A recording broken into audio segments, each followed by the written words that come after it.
Hello, in this video I'm going to analyze this rather stunning red coat. I'm going to go through the process, how it's drafted, and also how you can make your own from a basic coat pattern.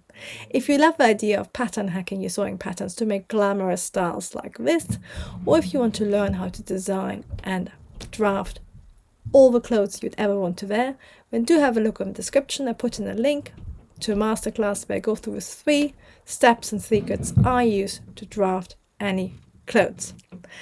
Let's have a look at this beautiful 1950s coat. Let's have a look at this beautiful 1950s haute couture coat, which just has everything going for it: volume, color, seams, clever pattern cutting, and I think the name is Cadiz, maybe? I'm not quite sure. And it might be from 1948, so late 40s, early 50s. And again, it's a French one. It is from the French Museum of Design, and again, I put the link to the Pinterest board in the description. What is really clever for this coat is that we've got a fitted front, and then we've got a voluminous back. And if you have something like that, where you have a fit at the front and then lots of volume at the back, that means something must be happening underneath. Because otherwise, if you just cut the coat like that, all the volume at the back would sort of push it towards the front, and it would never stay fitted at the front. So what we actually have is a coat with a lovely grown-on neckline as well, but we also have grown-on sleeves again, because this is a mid-century style. I would say this probably has a gusset. So the style is like this. I'm going to draw the basic fit first, and then later on draw in all the volume.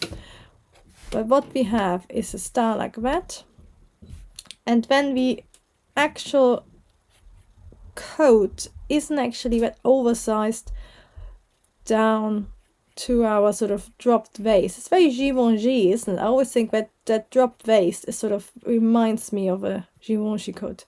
I think it's probably sort of straight, maybe slightly like this. So slightly not fully fitted, but the shape is like that, which means at the back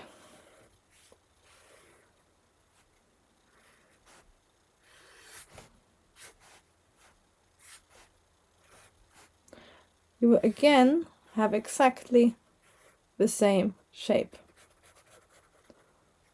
And you don't need to drop it. The back would be like this.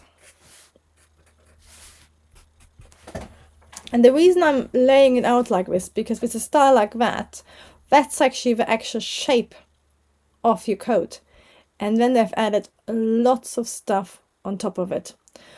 So what you would have is at the front, this is your actual coat. At the back, this becomes like your lining.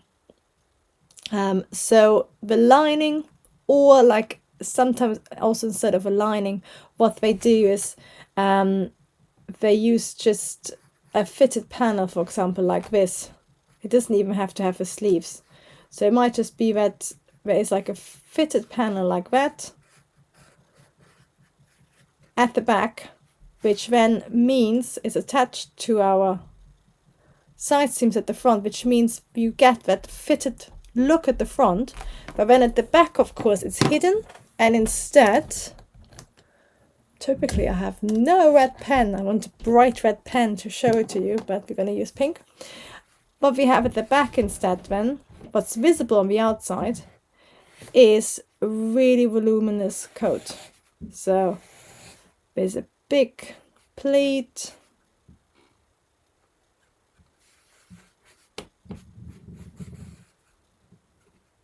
which goes all the way to the top, so there is a lot of volume, and then also, of course, lots of volume. So that's both a swing cut and also extra pleats, so lots of cut and slash lines, lots of volume at the back. And then of course that continues round to the front, where we have this sort of, I think, all-in-one skirt, but is being held in place by having that panel or that sort of hole. Quite often I wouldn't, you know, I wouldn't add a whole back, I would just add where you need it, which is probably like either the sort of bust to hip line section or going up to the shoulders as anchored, and you literally just have basically the back which fits this, which is like a semi-fitted block or coat pattern. You have that just as a layer inside, in between your outer and your lining, and you could make it out of a couture canvas or something. And so it does feel like it's fitted when you wear it. And I've got a few, it's a little bit like, weirdly enough, if you've seen these 1960s, 70s sort of beach kaftan muumuus, they sometimes do it. And we sort of also they call it like a sack back dress, which again is fitted at the front and then the back is really loose. And they're lovely to wear because it feels like a volume is really controlled. Because, you know, if you wear a proper kaftan, for example, it just seems to be so much volume everywhere. But with a style like that, the bodice sort of fits really nicely. And then you just got the volume where you want it. And if it was, for example, if you wanted like a contemporary version of this, if you wanted to sort of make a kaftan, all you do is at the front, you have like a something like this stitched up, which is then on the, and your back is exactly the same as the front, and then this is just like an elastic waist on the inside, elasticated, which means the front gets held close to the body and the rest is really big. So you can see how the same sort of idea could be super elegant like this red coat, or it could be like a really relaxed summer style. So it's a really good idea. And fun as well, and much easier because all you have to use is a coat pattern you like, which is sort of semi-fitted. So this is not skin tight, I think. This is sort of a nice fitted coat with a waist, so, you know, and it can have waistbands as well. And then you would literally just trace through the back part you want fitted, which is this bit, and then just add all your slash lines to the back and create all the volume. And of course they've combined it with these fancy sleeves and stuff, but you could just have simple sleeves like satin sleeves if you didn't want to have a gusset sleeve with all the volume.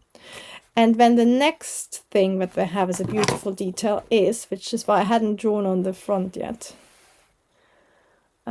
interestingly, I think it's got a center front opening and then maybe some hook and eyes or something, and it's got a stand collar which is shaped by the look of it, and then sort of just meets at the front. And what they've done really nicely, I've actually drawn it wrong, I apologize. What they've done is that I think our bustard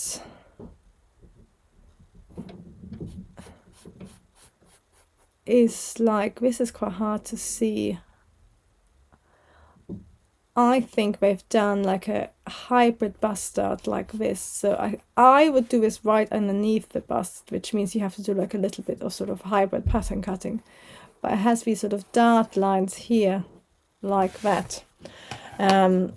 Which again is a really nice detail and sort of like, just makes it a little bit more special. And of course, the way it will actually look like when you wear it is that you have all this volume so coming out exactly like a sackback cloth.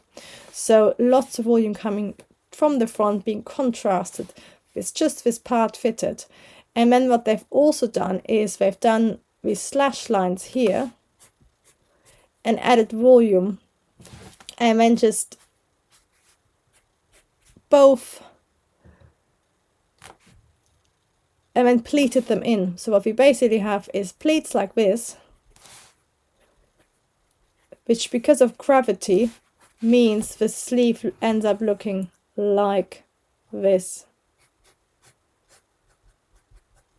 which again sort of plays with that you have like repeating lines. You have the curve of the sleeve, and then you have a sort of curve of your volume of the coat skirt coming together.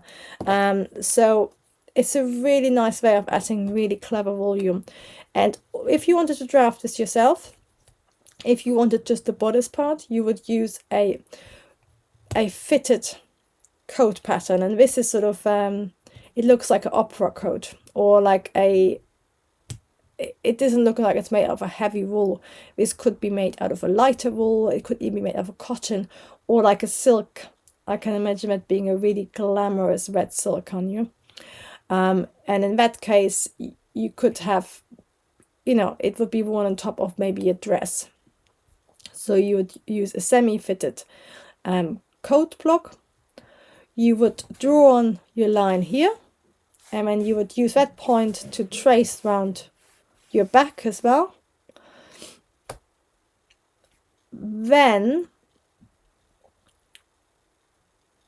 what you would have to do is add all the volume to the back bodice and add the pleat and all that sort of stuff, and also add all the volume to the skirt part below the hip. If you wanted it lined, you would have to, what they might then, instead of having a panel at the back, it might just sort of be actually on next to your skin. So you actually add the lining with all the volume, because you can't have a fitted lining. And then it might actually, when it's sort of open, oh, this is going to be horrible to draw. But if this is the inside of your back coat, so what you would see, you would have it fully lined, and then on the side seam you might just have that sort of panel actually, which pulls everything together next, visible, and just nicely finished. So that sort of depends on the construction. If it's the other option is to use this to just line,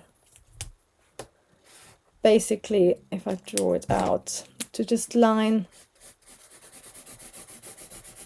this section, and then of course this section as well. They could be lined together because they're fitted, and then the skirt should just be, could be unlined with like a nice facing, which would make it much lighter as well for sort of spring. So you got quite a few options. And if you, with the sleeves as well, again, the lining, you wouldn't have the pleats, you would just add the slash lines, but then instead of having the pleats as well for the lining, it would literally be that shape. Because if you had the lining straight, it would just pull everything. Actually, I'm just thinking, if you had the lining straight, it would pull up that edge too much. So you'd have a lining curved but without the pleats. So you can see with a coat like that, again, the starting point is straightforward. You have a fitted coat, you add nice start lines if you want, you add your seam, you add lots of volume. The magic happens by having a fitted back panel. So you can create a vintage inspired coat like that, or if it's too much, next time you make a simple kaftan, a top, a tunic, try out, instead of having it completely oversized, try out having some sort of panel or belt visible at the front, and then having an internal waistband. And of course it doesn't have to have anything visible at all. So if you could just have a really simple oversized tunic like that, which might maybe have seams down here, which I've seen before, and then to the seams you basically internally only attach an elastic band, which is the same measurement of your waist, and then you end up with a tunic which goes like this, invisibly, and then is all oversized. And I quite like having a channel for my elastic band at the front. But you can see how the same pattern cutting methods can be used for high 1950s fashion, or a quick fun project which still has that wow factor of a really oversized flowing back and big arms and a fitted front, so you still feel like you have a figure. Thank you so much for joining me for this analysis. I'd love to hear your thoughts in the comments. What do you think of this coat? Would you make it? Did I get it right? How would you adapt it to suit yourself? But for now, thank you so much for watching, and I'll see you next time.